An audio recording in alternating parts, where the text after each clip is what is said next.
இந்த 5 நாள் என்ன நடந்ததுன்னா, திருமா என்ன சிஎம் ஆகுங்க இப்படின்னு ஒரு டிமாண்டை வைக்கிறார். இதுக்கு இந்த 2 கட்சிகள் கூட வச்சுக்கிறார். யாரு?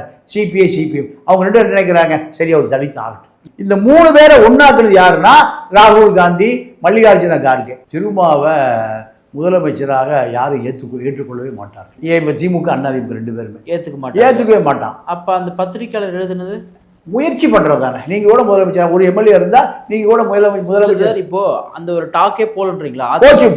போச்சு. ஆனா யாரும் ஏத்துக்கல. இப்ப எடப்பாடி நாம சிஎம் ஆகணுங்கிறாரு. திமுக தன்னுடைய தரப்புல ஒருத்தர் சிஎம் ஆகணுங்கிறாங்க. இதுல திருமாவை எப்படி சிஎம் ஆக்குவாங்க? இல்ல அந்த டாக் உருவாக்குறது யார்? அவரே உருவாக்குறாரு. என்ன சிஎம் ஆகுங்க, நான் 2 பேரையும் இணைக்கிறேங்கிறாரு. இப்போ விசிகாவினுடைய உயர்நிலை கூட்டத்தில் நடந்த சில விஷயங்களை பொதுவெளியில் அந்த கட்சியினுடைய எஸ் பாலாஜி அவர்கள் சில பேரை தலைவர் கூப்பிட்டு சத்தம் போட்டார் அப்படின்னு சொல்றாங்க. அவர்களை இப்போ பொறுத்த வரைக்கும் இப்போ 5 பேர் தான் உயர்நிலை கமிட்டி போடுறாங்க.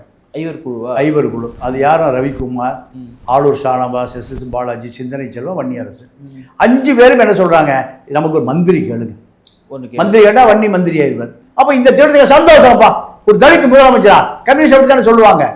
அப்போ சரி முயற்சி பண்ணுங்க. அதுலதான் 5 நாளா முயற்சி பண்ண. 5 நாள் இல்ல, 5 மாசம் முயற்சி பண்ணாலும் இதுதான் ரிசல்ட்.